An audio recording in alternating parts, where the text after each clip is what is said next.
Avant de commencer cette vidéo, petite annonce rapide. Il se peut, et j'insiste sur ce peut, que la chaîne se fasse supprimer par YouTube d'ici quelques temps. Alors le risque est moins élevé qu'il y a quelques jours, mais dans le doute, vous trouverez en description une chaîne secondaire où vous pouvez aller me suivre et où je passerai directement en cas d'incident. Allez, sur ce, on passe à l'épisode. Et voilà, l'année 2024 touche à sa fin, et l'heure est une nouvelle fois venue de faire le bilan d'une année spatiale qui aura été particulièrement mouvementée. Entre le Starship de SpaceX qui a été plus loin que jamais, la capsule Starliner de Boeing dont l'équipage s'est retrouvé bloqué à bord de la station spatiale, des missions lunaires à l'appel, le vol inaugural du lanceur européen Ariane 6, une comète exceptionnelle et un accident inédit en Chine, l'heure est venue, je crois, de s'offrir un petit bilan des 365 derniers jours dans l'espace. Avant de commencer, je tenais néanmoins à rapidement vous inviter à vous abonner si vous ne l'êtes pas encore, ainsi qu'à liker, commenter et partager cet épisode. Enfin, pour ceux qui aimeraient acheter du matériel astro, des peluches en forme de planète, des météorites martiennes et lunaires ou autres, n'hésitez pas à aller faire un tour chez AstroShop via le lien en description. Allez, j'ai déjà assez parlé, alors bienvenue pour une nouvelle dose d'espace.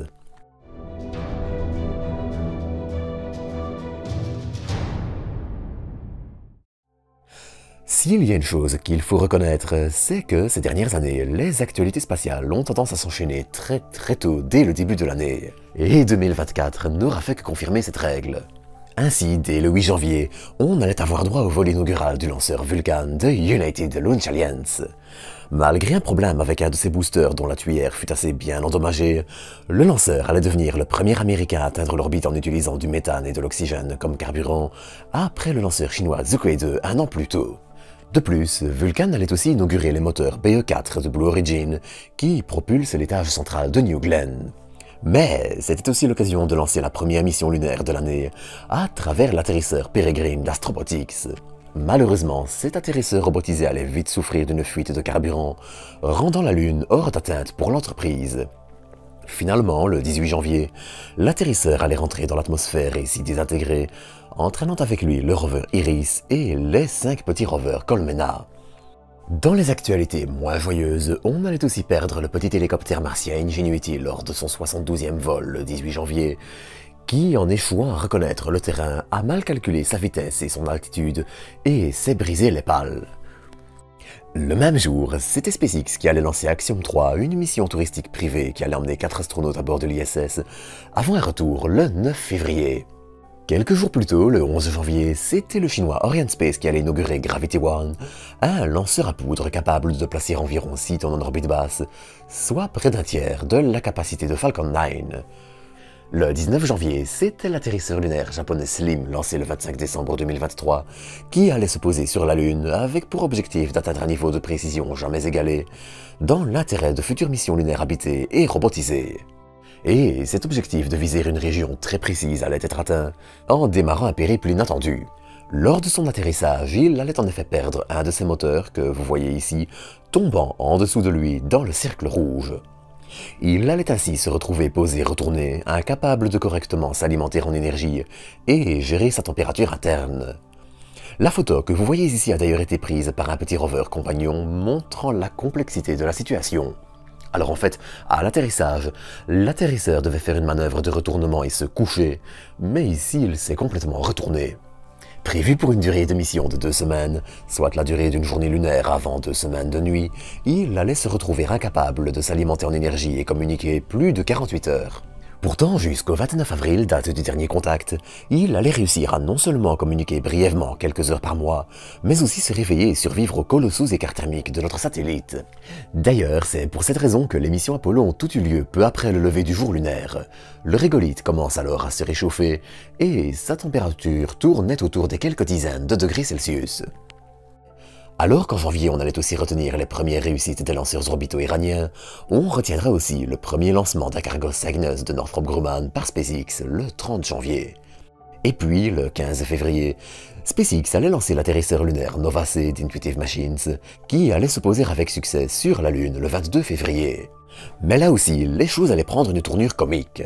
Suite à une erreur humaine avant le lancement, l'atterrisseur n'allait pas pouvoir utiliser ses caméras de navigation et a dû se rabattre sur un instrument expérimental, une charge utile que la NASA avait envoyée à bord. Malheureusement, il allait ainsi accrocher un rocher avec ses pieds et se retrouver couché, capable de communiquer à bas débit seulement, avant une perte de contact le 29 février. Pendant ce temps, le 3 février, on notera un survol de la Lune Io par la sonde Juno à 1500 km. Le 13 mars, on notera l'échec du vol inaugural du petit lanceur japonais Kairos, capable de placer environ 250 kg en orbite basse. Ensuite, le 14, on allait avoir droit au troisième vol du duo Starship Super Heavy, avec la perte du Starship lors de son retour dans l'atmosphère dû à un roulis incontrôlé. Le 20 mars, c'est la Chine qui allait lancer le satellite de communication lunaire Kequoia en vue du lancement de sa mission de retour d'échantillon lunaire Tianghe 6. Un peu plus tard, le 9 avril, le lanceur Delta 4EV de United Launch Alliance allait lancer un satellite de reconnaissance pour la défense américaine. L'occasion pour le lanceur historique de réaliser son dernier vol avec un succès, bien évidemment. Le 3 mai, c'était la Chine qui allait finalement lancer sa mission lunaire rebaptisée Tianghe 6, qui allait se poser avec succès sur notre satellite le 1er juin. Elle allait ensuite récolter près de 2 kg d'échantillons, qui allaient redécoller de la Lune le 6 juin pour être transférés en orbite lunaire dans leur capsule dédiée au retour. Finalement, le 25, les échantillons lunaires allaient revenir sur Terre, signant une belle fin de mission pour le retour d'échantillons lunaires chinois. Tianghe 6 réussit d'ailleurs la grande première d'atteindre la face cachée du pôle sud lunaire, dans le bassin Sud-Aitken, un gigantesque et ancien bassin d'impact. Un peu avant, le 11 avril, l'agence spatiale russe allait inaugurer avec succès son nouveau lanceur lourd Angara 5. À peu près un mois plus tard, le 7 mai, la Chine allait inaugurer son petit lanceur Longue Marche 6C, capable de placer 4,5 tonnes en orbite basse. Un mois après, le 5 juin, c'était la capsule Starliner de Boeing qui allait décoller. Malheureusement, des problèmes de fuite de carburant et de ses propulseurs allaient pousser à choisir de faire revenir les astronautes en février 2025, lors du retour de la mission Crew 9 de SpaceX. La capsule allait ainsi rentrer dans l'atmosphère seule le 6 septembre, soit bien plus tard que la dizaine de jours de prévu, le temps d'évaluer la gravité de la situation. Et si la capsule allait heureusement bien se comporter et qu'un éventuel équipage aurait été sain et sauf, il semble néanmoins que la capsule de Boeing soit dans une très mauvaise passe, et encore loin d'être certifié pour le vol commercial habité régulier, à tel point d'ailleurs qu'il existe des rumeurs spéculant sur une vente de la capsule, mais bref. Pour revenir un peu en arrière, le lendemain du lancement de la Starliner, le 6 juin, on allait voir SpaceX lancer Starship et son booster Super Heavy qui allait signer un 4e vol haut en couleur, où un Starship allait se poser pour la première fois après un retour dans l'atmosphère réussi. Le 22 juin, on notera le lancement du télescope spatial franco-chinois SVOM, télescope dédié à l'observation des rayons gamma. Quelques jours plus tard, le 30 juin, l'entreprise chinoise Space Pioneer allait mener un essai statique de son premier exemplaire de vol de son lanceur Tianlong 3, qui allait s'arracher à son stand d'essai et décoller par accident.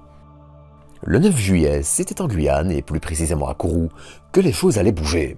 Attendue depuis quelques années déjà, Ariane 6, la nouvelle venue de la famille de lanceurs lourds européens, allait réaliser son vol inaugural dans sa version à 2 boosters, capable de placer 10 tonnes en orbite basse.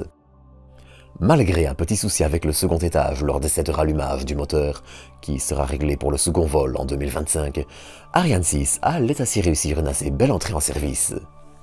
Les 19 et 20 août, la sonde européenne Jupiter Icy Moons Explorer, en route vers Jupiter et ses lunes glacées, allait survoler le duo Terre-Lune pour une double manœuvre d'assistance gravitationnelle, manœuvre qui utilisait pour la première fois de l'histoire 2 planètes, enfin la Terre et la Lune, permettant d'utiliser l'effet de fronde de la Terre comme de la Lune pour catapulter la sonde sur une trajectoire lui faisant économiser du carburant pour rejoindre Jupiter. D'ailleurs, sans plusieurs manœuvres d'assistance de ce type utilisant des planètes comme la Terre, Vénus ou même Mars, il serait impossible pour de telles sondes de rejoindre des planètes comme Jupiter, Saturne et autres. Dans le courant du mois d'août également, on allait voir l'entreprise allemande Rocket Factory Augsburg tenter une mise à feu statique en vue du vol inaugural du petit lanceur RFA-1, qui allait se solder par une perte totale du véhicule. Le 5 septembre, la sonde européenne et japonaise Bepi Colombo allait survoler Mercure pour son premier survol de l'année, le second ayant eu lieu le 2 décembre. Toujours le 5 septembre, on notera le dernier vol du lanceur italien Vega, avant le retour en vol de son évolution Vega C le 5 décembre. Le 10 septembre, SpaceX allait lancer la mission touristique Polaris Dawn et réaliser le 12 septembre la première sortie extravéhiculaire touristique de l'histoire. Après ça, il fallut attendre le mois d'octobre pour continuer le bal des actualités importantes. Le 7 octobre, la sonde européenne Hera allait en effet décoller à bord d'une Falcon 9 partant vers l'astéroïde Didymos et sa lune Dimorphos afin d'étudier l'impact laissé par la mission de test de redirection américaine DART qui s'était volontairement écrasée sur Dimorphos en septembre 2022. 3 jours plus tard, le 13 octobre, on allait voir le 5e vol du duo Starship Super Heavy et le premier atterrissage de Super Heavy attrapé par les bras de la tour de lancement. Le lendemain, la sonde américaine Europa Clipper allait décoller vers la lune jovienne Europe, lancée par Falcon Heavy. Elles, comme l'European Juice, arriveront au tout début de la décennie 2030. Le 6 novembre, la sonde américaine Parker Solar Probe allait une nouvelle fois survoler Vénus, alors que mi-octobre à début novembre, la comète C2023 A3 Tsushinshan Atlas allait être visible à l'œil nu, même si plus facile à observer dans l'hémisphère sud. Le 19 novembre, le Starship allait réaliser son 6e vol, couronné par un retour des plus difficiles dans l'atmosphère du Starship pour tester ses capacités, même si cette fois le booster n'allait pas revenir se poser au pas de tir, suite à des dommages sur l'antenne de communication de la tour de lancement. Le 27 novembre, le lanceur privé chinois Zhukue 2E de Landspace, version améliorée de Zhukue 2, allait faire son entrée en vol, suivi du lanceur institutionnel Longue Marche 12 le 30 novembre. Le 4 décembre, le chinois CASIC allait inaugurer son lanceur Kuaizhou 1A Pro, dont le nom fait un peu smartphone sur les bords, et le 5 décembre, c'était l'Inde qui a aussi mené tout au long de l'année des essais atmosphériques d'un projet d'avion spatial, qui allait lancer la mission européenne Proba 3 contenant 2 satellites destinés à expérimenter le vol orbital en formation, embarquant un satellite observateur et un coronographe pour étudier la couronne solaire. Le 13 décembre, la sonde Lucy, qui va explorer les astéroïdes proches de Jupiter, allait réaliser une manœuvre d'assistance gravitationnelle avec la Terre, avant que, le 24, la sonde américaine Parker Solar Probe ne réalise sa plus proche approche du Soleil, à seulement 6 millions de kilomètres, alors que la Terre est à 150 et Mercure à 40 millions.